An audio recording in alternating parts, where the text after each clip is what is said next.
જે રીતે દહેગામ તાલુકામાં એક આખું ગામ વેચાઈ ગયાનો ભૂતકાળમાં દાવો થયો હતો, તેવી જ એક ઘટના મહેસાણામાં બની હોવાની વાત વહેતી થતાં લોકોમાં તેની ભારે ચર્ચા જાગી છે। તેવામાં ન્યૂઝ કેપિટલની ટીમે ગામમાં જઈને આખી ઘટના શું છે તે જાણવાનો પ્રયાસ કર્યો। શું ગામ વેચાયું છે કે પછી વહેતી થયેલી વાત પાયાવિહોણી છે? આ તમામ બાબતોનું વિશ્લેષણ આજના એપિસોડમાં કરીશું। મહેસાણા જિલ્લામાં કડી તાલુકાના તરસનિયા ગામનો આ કિસ્સો છે, જ્યાં પ્રાથમિક શાળા અને મહાદેવ મંદિરવાળી જમીનનો દસ્તાવેજ થતાં વિવાદ છેડાયો છે। 100 પરિવારોના તરસનિયા ગામમાં સર્વે નંબર 333 વાળી જમીન ઉપર વર્ષ 1980માં પ્રાથમિક શાળા બનાવવામાં આવી હતી, જ્યારે વર્ષ 1976માં નીલકંઠ મહાદેવનું મંદિર બનાવવામાં આવ્યું હતું। અત્યાર સુધી તો તેને લઈને કોઈ વાંધો ન હતો, પણ ગામમાં એવી અફવા ફેલાઈ કે લોકો પણ સ્તબ્ધ થઈ ગયા। ફક્ત ગામ જ નહીં, આખા જિલ્લામાં ચર્ચા થવા લાગી કે તરસનિયા ગામ વેચાઈ ગયું છે। જો કે આ ગામની હકીકત જાણ્યા પછી જે તથ્ય બહાર આવ્યું છે તે જાણવા જેવું છે।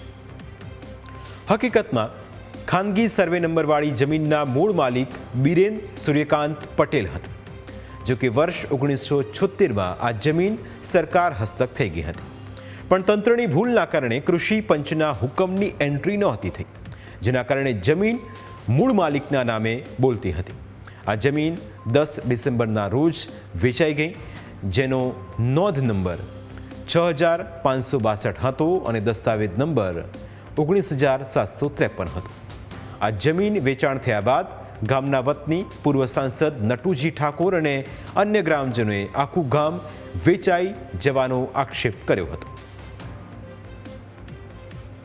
કોઈ પણ વસ્તુનું ધ્યાન રાખ્યા સિવાય ભૂમાફિયાઓના સંપર્કમાં આવીને આજે આ જમીનનો દસ્તાવેજ એ લોકોને કરી આપ્યો છે।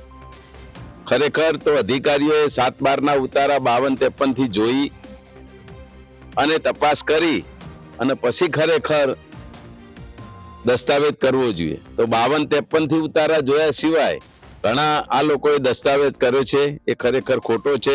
બીજું 1970માં પણ આ જગ્યા શ્રી સરકાર હતી અને શ્રી સરકાર જગ્યાને કઈ રીતે આ લોકોએ પાછી લાયા ને એની સીધો દસ્તાવેજ કર્યો છે, જે જૂના નામોના અનુસંધાને। તો મારી વિનંતી છે, કલેક્ટરને પણ અમે આ બાબતે રજૂઆત કરવાના છીએ અને સાથે સાથે મુખ્યમંત્રીનું પણ ધ્યાન દોરવાના છીએ કે આમાં ગરીબ લોકોને ન્યાય મળે। તો બીજી તરફ જમીન ખરીદનાર મિલન પટેલનો દાવો છે કે તેમણે જમીન ખરીદી છે, પણ શાળા અને મંદિરને અડકવાના નથી। ગામ સર્વે નંબર 334માં વસેલું છે, જ્યારે તેમણે સર્વે નંબર 333 વાળી જમીન ખરીદી છે। આ જમીન ઉપર મંદિર અને સ્કૂલ આવેલી છે।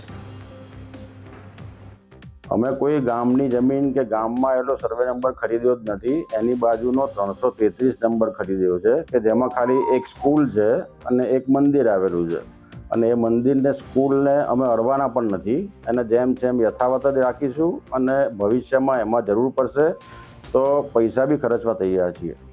અમે ગામ લોકોને એ જ કહેવા માંગીએ છીએ કે તમારા અમારી જમીનમાં જે સ્કૂલ અને મંદિર છે એમાં આ મારા તરફથી કોઈ તકલીફ તમને નહીં પડે, ઉલટું તમારે જરૂર પડશે ત્યાં અમે ઊભા રહીશું અને તમારી બાજુમાં જે તમારા મકાનો થયા છે એ નંબરમાં અમારે કોઈ લેવા દેવા નથી।